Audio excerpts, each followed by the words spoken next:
Hello and నమస్తే everyone, నేను మీ MVN Kashyap. ఎలా ఉన్నారు? అన్షేకబుల్గా ఉన్నారా? మీరు బాగానే ఉన్నారేమో, కానీ మీ శత్రువులు ఎలా ఉన్నారు?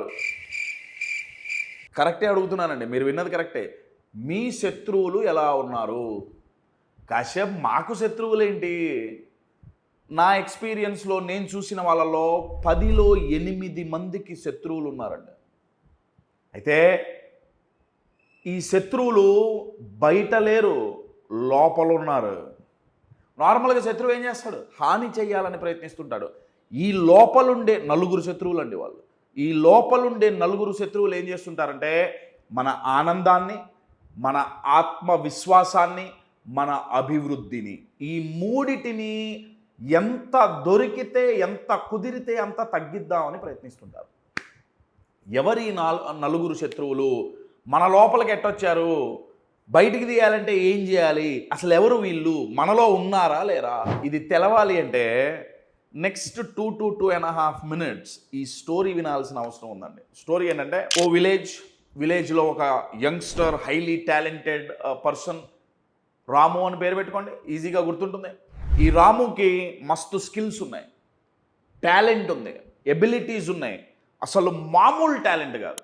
అక్కడ ఆ విలేజ్లో ఉన్న వాళ్ళకు కూడా చాలామందికి ఈ రాముకున్న టాలెంట్ తెలుసు. అందరూ ఎప్పుడు ఏమనేవాళ్ళంటే, ఈ రాము గనక కొంచెం ప్రయత్నిస్తే, కొంచెం హార్డ్ వర్క్ చేస్తే బాగా అభివృద్ధి చెందగలడు.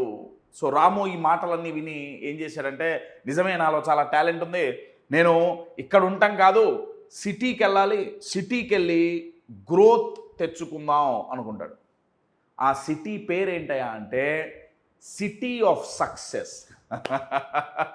సక్సెస్ అనే పట్టణానికి ప్రయాణం మొదలు పెడతాడు. తన కారు ఎక్కుతాడు. విలేజ్లో ఉన్నవాడికి, ఇంకా సక్సెస్ అవ్వని వాడికి ఇంకా కారు ఎక్కడదా అనుకోకండి, ఒక్క నిమిషం ఆగండి, తెలుస్తుంది.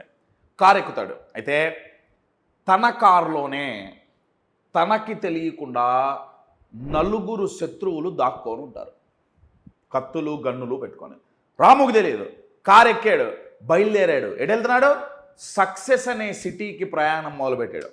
కొంచెం దూరం వెళ్ళిన తర్వాత ఈ నలుగురిలోంచి ఈ నలుగురు శత్రువులు, అప్పటి వరకు దాక్కున్న వాళ్ళు బయటకు వచ్చారు. బయటకు వచ్చి గన్నులు కత్తులు పెట్టాడు. రాము డ్రైవింగ్ సీట్లో కూర్చొని డ్రైవింగ్ చేస్తున్నాడు, ఏం చేయాలి అర్థం కాల. మొదటి శత్రువు ఏమన్నాడంటే, ఎందుకురా అంత హడావుడి, ఓ సక్సెస్ అనే ఊరికి పోతా, సక్సెస్ అనే ఊరికి పోతా. పోవచ్చు, ఎంత నీ ఏజ్ ఎంత?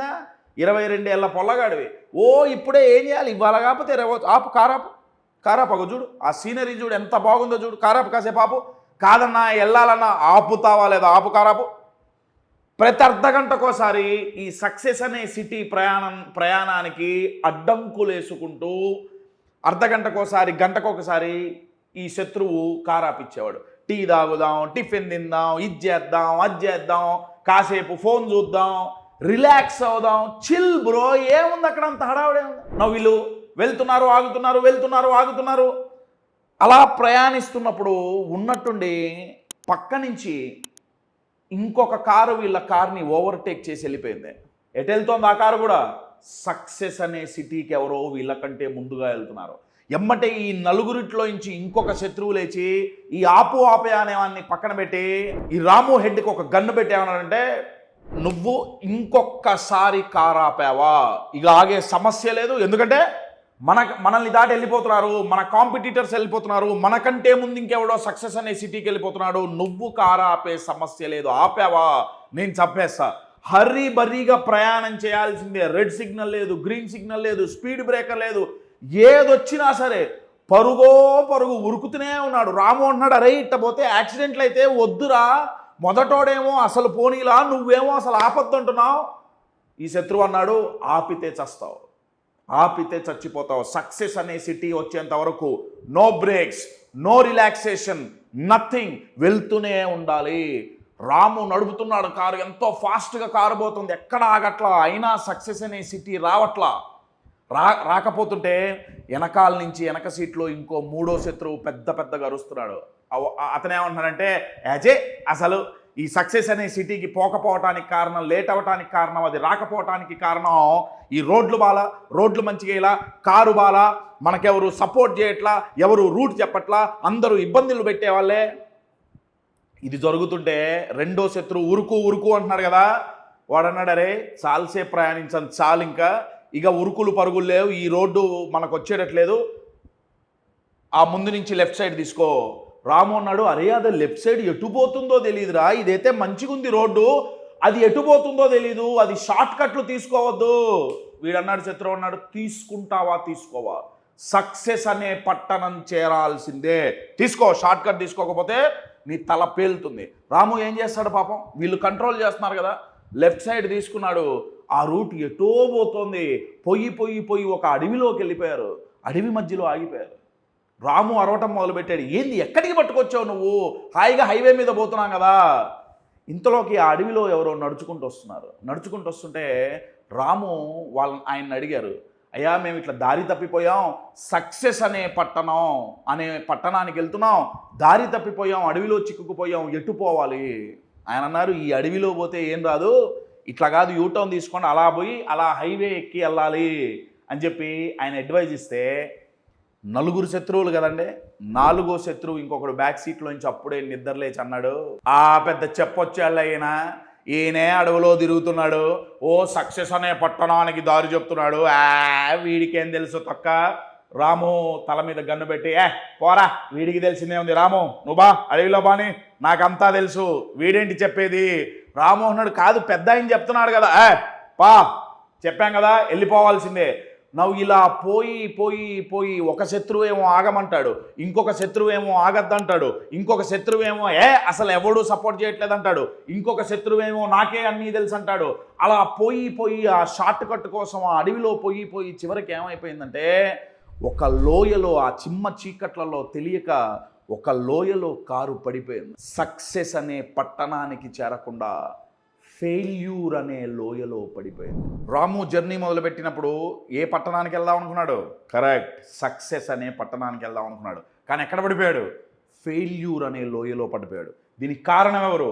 నలుగురు శత్రువులు. రాముకైతే కారులో ఉన్నారు, మనకైతే మన లోపల ఉంటారు. ఈ పాటికి ఆ నలుగురు ఎవరు అర్థమైపోయి ఉండాలి. మొదటి శత్రువు పేరు ఆలస్యం. ప్రతిదీ ఆలస్యం చేయటమే. ఇవాళ కాదు రేపు చేద్దాంలే, పోవచ్చులే, ఆగు, ఎంజాయ్ చేయి, పోస్ట్ పోన్ చేయటం, బద్ధకం, వీటన్నిటినీ కలిపి నేనేమంటున్నానంటే ప్రతి పని డిలే చేయటం, ఆలస్యం చెయ్యటం. రెండో శత్రువు ఎవరు? రెండో శత్రువు ఏమన్నాడు? అసలు ఆగే సమస్యలే. వాడి పేరే తొందరపాటు. ఆ శత్రువు పేరు.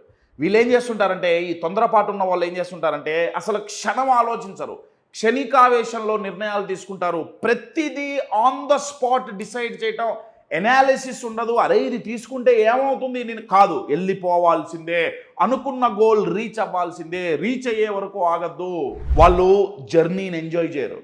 అనుకున్న టైంకి గనక అవ్వకపోతే వాళ్ళు అవసరమైతే షార్ట్ కట్స్ తీసుకుంటారు, ఇంకా అవసరమైతే వాల్యూస్ అండ్ ఎథిక్స్ పణంగా పెట్టి సక్సెసే కావాలి అని కూర్చొని డెస్ట్రాయ్ చేస్తారు మనల్ని, మన రెప్యుటేషన్ని. థర్డ్ శత్రువు ఎవరయ్యా అంటే, థర్డ్ శత్రువు కారులో కూర్చొని ఏం చేశాడు? రోడ్డు బాగాలేదు, అది బాగాలేదు, ఇది బాగాలేదు. ఈ శత్రువు ఎవరయ్యా అంటే బ్లేమ్ చేసే శత్రువు, నిందించే శత్రువు. వీళ్ళ పని ఏంటయ్యా అంటే ప్రతిదాన్ని తప్పుపడుతుంటారు, ప్రతి ఒక్కరిని నిందిస్తుంటారు, ప్రతి దాంట్లో నెగటివ్ ఎతుకుతుంటారు. వీళ్ళు బ్లేమ్ చేయటం తప్ప గ్రోత్ అనే గేమ్ మీద వీళ్ళు ఫోకస్ చేయరు. ఈ ముగ్గురు ఇలా ఉంటే నాలుగో శత్రువు ఏం చేశాడు? నాలుగో శత్రువు ఒక మనిషి వచ్చి, అరే ఇటు కాదురా బాబు రూట్ అంటే, నీకేం తెలుసా, మాకే తెలుసు. ఏంటి ఆ శత్రువు పేరేంటి? శబాష్, కరెక్ట్, అహంకారం అనే శత్రువు. ఈ కారులో గనక ఈ శత్రువులు కనపడకుండా ఎలా అయితే దాక్కున్నారో, మన మైండ్ అనే కారులో ఈ నలుగురు శత్రువులు దాక్కుంటారు. ఒకటి, లేజీనెస్ ద్వారా ఆలస్యం చేయటం. రెండు, హర్రీ బర్రీ డిసిజన్ మేకింగ్, తొందరపాటు నిర్ణయాలు. మూడు, బ్లేమ్ చేయటం, రెస్పాన్సిబిలిటీ తీసుకోకుండా. ఫోర్త్, నేర్చుకోకుండా అహంకరిస్తూ ముందుకెళ్ళటం. ఈ నలుగురు శత్రువులు మన మైండ్ అనే కారులో కూర్చొని, పేరుకి స్టీరింగ్ వీల్ మన చేతుల్లో ఉన్నా కానీ అవి చెప్పినట్టే మనని తిరిగేటట్టు చేస్తాయి. సక్సెస్ అనే పట్టణానికి మనల్ని చేరకుండా మధ్యలో బ్రేక్లేసి షార్ట్ కట్లు తీసుకొని మన ఆనందాన్ని, మన అభివృద్ధిని, మన ఆత్మవిశ్వాసాన్ని కొల్లగొడతాయి. ఈ నలుగురు శత్రువుల్ని ఎప్పుడైతే మనం అదుపులో పెడతామో, ఇంకా గట్టిగా మాట్లాడితే ఎప్పుడైతే వాళ్ళని బంధించి అవతల పెట్టేస్తామో, కారులో ఇంచి దింపేసి హైవే మీద వదిలేసినా ఇబ్బంది ఏం లేదు. అయితే అది చెయ్యాలి అంటే మై డియర్ ఫ్రెండ్స్, అది చెయ్యాలి అంటే మనలో ఒకటి పెరగాలి. దాని పేరే ఇమోషనల్ మెచ్యూరిటీ. ఎవరైతే ఇమోషనల్గా మెచ్యూర్డ్గా ఉంటారో వాళ్ళు ఎప్పుడు ఏ పని చేయాలో చేస్తారో, ఫాస్ట్గా డిసిజన్స్ తీసుకోరు. ఎంత కలిసి వచ్చినా కలిసి రాకపోయినా, పనులు అవుతున్నా కాకపోయినా, రిజల్ట్స్ వస్తున్నా రాకపోయినా వాళ్ళు బ్లేమ్ చెయ్యరు, రెస్పాన్సిబిలిటీ తీసుకుంటారు. మోస్ట్ ఇంట్రెస్టింగ్ థింగ్ ఏంటంటే వాళ్ళు ఈగోని ఎంతలో పెట్టుకోవాలో అంతలోనే పెట్టుకుంటారు. My dear friends, build your maturity and taste success.